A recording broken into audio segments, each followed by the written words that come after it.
Recibamos con un fuerte aplauso en este escenario a Feli Díaz Martínez.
Buenas tardes a todos.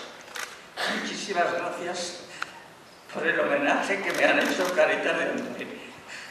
No me lo esperaba de ninguna de las maneras. Debo decir que el homenaje se lo merecían tanto o más que yo, mis abuelos, que es como yo siempre los llamo. Yo, por todos los buenos momentos que me han dado cuando más lo necesitaba, después de que muriese mi marido, las excursiones sidrerías y muchas más cosas que no las olvido.